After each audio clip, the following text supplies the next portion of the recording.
யூதர்களுக்கு இன்று மிக நெருக்கமானவர்கள் கிறிஸ்தவர்கள். ஆனால் யூதர்கள் மேரி என்கிற மரியம் அலைஹி வஸல்லம் அவர்களை யூதர்கள் ஏற்றுக்கொள்ளவே இல்லை. மரியம் அவர்களுக்கு பிறந்த ஈசா அலைஹி வஸல்லம் என்ற இயேசுவை யூதர்கள் அங்கீகரிக்கவே இல்லை. இயேசுவை தவறான முறையில் பிறந்த குழந்தை என்றார்கள்.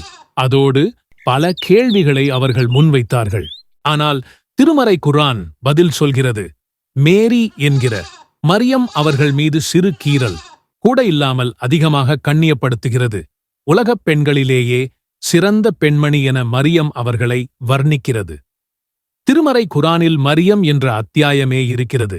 நபிமார்களின் வரலாறு அல்லாமல் ஒரு குடும்பத்தை பற்றி திருமறை குர்ஆன் கூறுகிறது என்றால் அது மரியம் அவர்களின் குடும்பத்தை தான். பாலஸ்தீனில் வாழ்ந்த குடும்பங்களிலே மிக கண்ணியமான இறை பக்தியுள்ள ஒழுக்கமுள்ள ஒரு குடும்பம். அந்த குடும்பத்தை திருமறை குர்ஆன் ஒரு அத்தியாயமாகவே கூறுகிறது. அந்த அத்தியாயத்திற்கு ஆலு இம்ரான் என்றும் பெயரிட்டிருக்கிறது. அந்த குடும்பத்தில் பிறந்தவர்தான் மரியம் எனும் மேரி. எந்த ஆணும் தீண்டாமல் ஒரு குழந்தையை பெற்றெடுத்த செய்தியை கூறுகிறது. அதன் மூலம் அந்த சமூகத்தால் குற்றம் சாட்டப்பட்டார், பரிகாசமாக அழைக்கப்பட்டார், கேவலமாக விமர்சிக்கப்பட்டார். அந்த மரியம் என்னும் அன்னை மேரி பற்றி திருமறை குர்ஆன் என்ன சொல்கிறது என்பதை இந்த வீடியோவில் பார்க்க இருக்கிறோம். இம்ரான் மற்றும் ஹன்னா தம்பதியருக்கு நீண்ட வருடங்களாக குழந்தை இல்லை. குழந்தைக்காக இறைவனிடம் பிரார்த்தனை செய்கிறார்கள். அந்த பிரார்த்தனையில் ஒரு ஆண் பிள்ளையை வேண்டுகிறார்கள். பிறக்கும் அந்த குழந்தையை பாலஸ்தீனில் இருக்கும் மஸ்ஜிதுல் அக்ஸா என்ற பள்ளிவாசலில் அல்லாஹ்வுக்காக சேவை புரிய அர்ப்பணிப்பதாகவும் நேர்ச்சை செய்கிறார்கள். அவர்கள் வேண்டுதலின் விளைவாக அவர்களுக்கு ஒரு குழந்தை பிறக்கிறது. ஆனால் அந்த குழந்தை பெண் குழந்தையாக இருக்கிறது. அவர்கள் ஆண் குழந்தையை எதிர்பார்த்து இருந்த வேளையில் பிறந்ததோ பெண் குழந்தை. ஆனால் இந்த பெண் குழந்தை ஆண் குழந்தைகளைப் போல அல்ல. உலகில் உள்ள பெண்களையெல்லாம் விட முழுமை பெற்ற ஒரு பெண்ணாக மரியம் அவர்கள் பிறந்தார்கள். பாலஸ்தீனிய மண்ணில் இம்ரான் மற்றும் ஹன்னா அவர்களின் குடும்பம் மிகவும் புகழ்மிக்க மரியாதையுடைய ஒரு குடும்பமாக இருந்தது. இறை தூதர் மூசா பைபிளில் மோசே என்று அழைக்கப்படும். அவர்களின் சகோதரராகிய ஹாரூன் அவர்களின் வம்சாவளி என்றும் அழைக்கப்பட்டார்கள். இறை வணக்கத்திலும் இறையச்சத்திலும் மிகவும் ஒழுக்கமான ஒரு குடும்பமாக அவர்கள் இருந்தார்கள். மரியம் அவர்கள் மிகவும் அழகான பெண்ணாக இருந்தார்.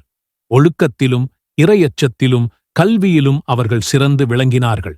அன்றைய சிறு பருவத்தில் தாய் தந்தையை இழந்து நின்ற நேரத்தில் அந்த சமுதாயத்தினுடைய மக்கள் அவரை பொறுப்பேற்று வளர்க்க போட்டியிட்டார்கள். அதில் அன்றைய அந்த சமுதாயத்திற்கு இறை தூதராக இருந்த ஜக்கரியா நபி அவர்களும் இருந்தார்கள். ஜக்கரியா நபி அந்த சமுதாயத்திற்கு இறை தூதராக மட்டுமல்லாமல் மரியம் அவர்களின் தாயாரின் சகோதரியை மணமுடித்து இருந்தார்கள். அந்த வகையில் மரியம் அவர்களின் உறவினராக ஜக்கரியா நபி இருந்தார்கள். அன்னை மரியம் அவர்களை வளர்ப்பதற்கு போட்டியிட்டு அந்த சமுதாய மக்கள் தங்கள் எழுதுகோலை ஆற்றில் போட்டார்கள். நீரில் அடித்து செல்லப்படாமல் யாருடைய எழுதுகோல் மிதக்கிறதோ அவர்களே மரியம் அவர்களை வளர்க்க பொறுப்பேற்க தகுதியானவர்கள் என்று முடிவு செய்யப்பட்டது. அவ்வாறு அவர்கள் எழுதுகோல்களை ஆற்றில் போட்டபோது ஜக்கரியா நபி அவர்களின் எழுதுகோல் மிதந்தது. இவ்வாறாக மரியம் அவர்கள் ஜக்கரியா நபி அவர்களின் பொறுப்பில் வந்தார்கள். பாலஸ்தீன சமுதாய மக்களுக்கு ஜக்கரியா நபி இறை தூதராக இருந்தார். அவரது பொறுப்பில் மரியம் அவர்கள் இருந்தார்கள். இந்நிலையில் இறை தூதர் ஜக்கரியா அவர்களுக்கும் குழந்தை இல்லாமல் இருந்தது. அவரும் அவரது மனைவியும் முதுமை பருவத்தை அடைந்திருந்தனர். குழந்தை இல்லாமல் இருந்த இம்ரானுக்கு மரியம் அவர்கள் குழந்தையாக கிடைத்தபோது தனக்கும் ஒரு வாரிசு வேண்டும் என ஜக்கரியா விரும்பினார். தன் இறைவனிடம் அவர் பிரார்த்தித்தார். அவர் தம் அறையில் நின்று தொழுது கொண்டிருந்த போது வானவர்கள் அவரை சப்தமாக அழைத்து நிச்சயமாக அல்லாஹ் யஹ்யா என்ற மகன் குறித்து நற்செய்தி கூறுகின்றான். அவர் அல்லாஹ்விடமிருந்து வார்த்தையை உண்மைப்படுத்துபவராகவும் கண்ணியமுடையவராகவும் ஒழுக்க நெறி உள்ளவர்களாகவும் நபியாக இறை தூதராகவும் இருப்பார் எனக் கூறினர். இவ்வாறு அவருக்கு ஓர் ஆண் மகனை வழங்கினான். அவருக்கு யஹ்யா என்று பெயர் சூட்டினான் இறைவன். அன்னை மரியம் அவர்கள் அந்நேரத்தில் வாலிப பருவத்தை அடைந்திருந்தார்கள். மரியம் அவர்களின் அறைக்கு ஜக்கரியா நபி சென்றபோது அவர்கள் சாப்பிட்டுக் கொண்டிருந்தார்கள். இதனை யார் வழங்கியது என கேட்டார்கள். அதற்கு மரியம், அல்லாஹ் தான் வழங்கினான் என பதிலளித்தார்கள். மரியம் அவர்கள் கிழக்கு பக்கம் ஒதுங்கிய போது வானவர் ஜிப்ரீல், பைபிளில் காப்ரியேல் என்று அழைக்கப்படும் வானவர், மரியம் அவர்களிடம் இறை செய்தியை கொண்டு வந்தார் என பைபிளும் குர்ஆனும் சொல்கிறது. வானவர் ஜிப்ரீல் அன்னை மரியம் அவர்களிடம், அல்லாஹ் உங்களுக்கு ஒரு நற்செய்தியை கூறுவதாகவும் நீங்கள் மசீஹ் என்ற பட்டப்பெயருடன் ஒரு ஆண் குழந்தையை பெற்றெடுப்பீர்கள், அவர் பெயர் ஈசா என்ற இயேசு என்று ஜிப்ரீல் கூறினார்கள்.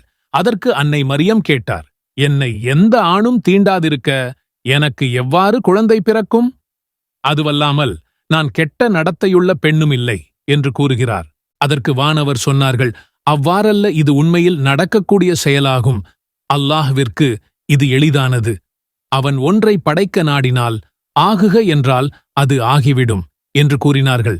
யஹியா அவர்களின் பிறப்பும் ஈசா நபி அவர்களின் பிறப்பும் 1-2 ஆண்டுகளுக்கு இடையே ஏற்பட்ட பிறப்பாகும். இவ்வாறு பைபிள் சொல்லாத அல்லது அதிகம் விளக்கப்படாத பலவற்றை உண்மைப்படுத்துகிறது குர்ஆன். மரியம் அவர்கள் பெரும் சோதனையை அவர்கள் வயிற்றில் சுமக்க ஆரம்பித்தார்கள்.